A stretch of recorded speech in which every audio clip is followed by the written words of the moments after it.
السلام عليكم، يسعد اوقاتكم صبايا من وين ما كنتوا عم بتشوفوني. اليوم رح نعمل كيكة دبي بطريقة كتير سهلة وبسيطة.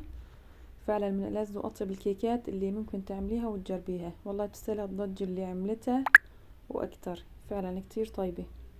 أول اشي معانا بيضتين بحرارة المطبخ، ضفنا فوقهم نص كاسة كبيرة من زيت نباتي، حطيتلهم كمان ظرفين من الخميرة بنخلطهم بمضرب الإيد. ضفنا كمان فوقهم معلقة كبيرة من خل التفاح مشان ما يطلع ريحة زنخة البيض وبيعطي طراوة للكيك. كمان ضفنا كمان كاسة كبيرة من اللبن اللي هو الزبادي. نخلط المواد السائلة. ضفتلها كمان كاسة كبيرة من السكر. بنخلط السكر حتى نتأكد انه داب السكر كله ما ضل شي حبيبات. بعدها كمان بنضيف كاسة ونص من الطحين، واخر شي ضفتلن ظرفين من الخميرة وبنخلطن مزبوط.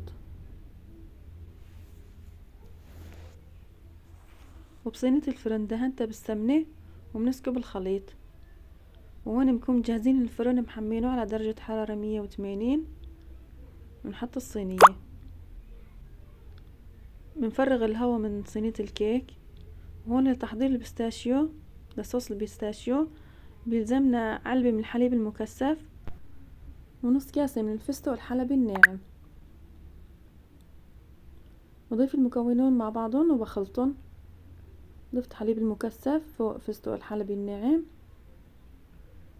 وبنخلطهم. وهون مشان نعزز الطعم اكتر وصار سميك، يعني مشان شوي نخففه حطيت له كمان علبة من القشطة او القيمر، كمان تعطيه طعم كتير طيبة. وهلأ بنخلطهم سوا وهيك بيكون صار معنا صوص البيستاشيو جاهز. بحب اتشكركم كل مين وصل معي لهون، وما تنسوا اللايك. كمان معانا 300 جرام من الكنافة، هي مجمدة، انا كانت عندي بالفريزر. وبنفركها فرك بايدنا، بس هي يعني مجرد ما فركتيها وهي مجمدة فورا بتنعم. اذا ما هي مجمدة بنفرمها شوي حتى تنعم. ومعانا كمان معلقتين كبار من السمنة دوبناهن على النار. بعد ما دوبناهن بنضيف الكنافة فوقها وبنحمصها. بنحمص الكنافة حتى تعطينا اللون الذهبي. بنحطها على نار هادية وبنحرك فيها على مهلنا. وهلا بس اخدت لون الذهبي بننزلها من على النار، صارت جاهزة. خليتها لتبرد شوي وضفتها فوق الصوص وحركتهم.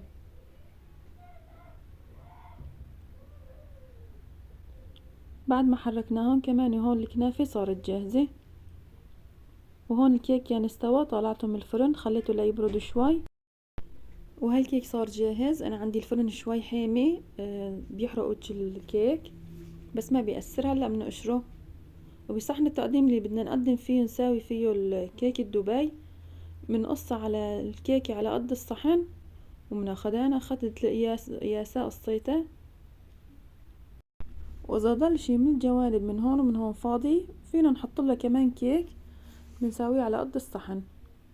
وهون سقيت الكيك بالحليب، تقريبا شي كاسة اخد معي لهدول الصحنين.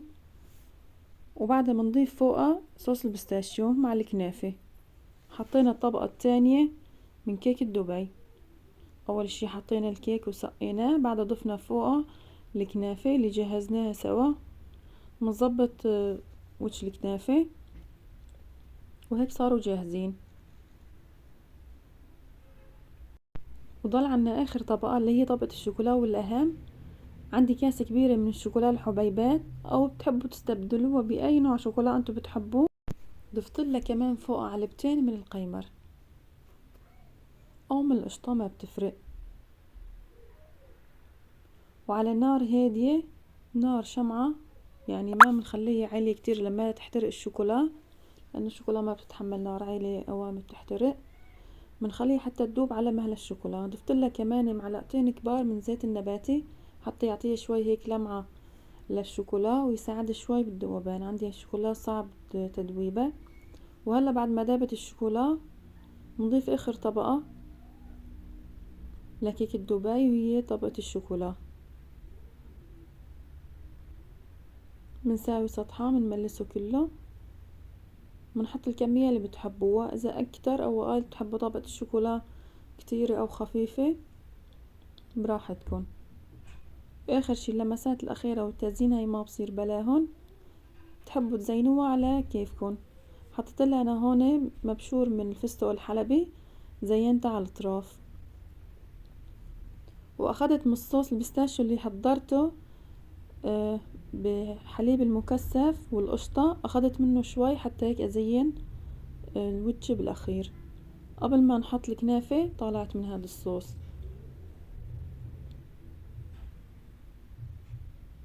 هديك عملت على شكل قلوب، هاي حبيت اغير شكل، سويتها بهذا الشكل هيك زينتها.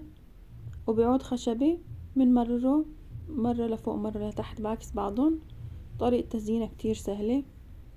وهيك هذا كان شكلها النهائي. وشكرا كتير لكل مين وصل معي لهون. بحب اتشكركم كتير من كل قلبي، وكل مين حدا انضم لعائلتي لقناتي نورتوها، واهلا وسهلا فيكم.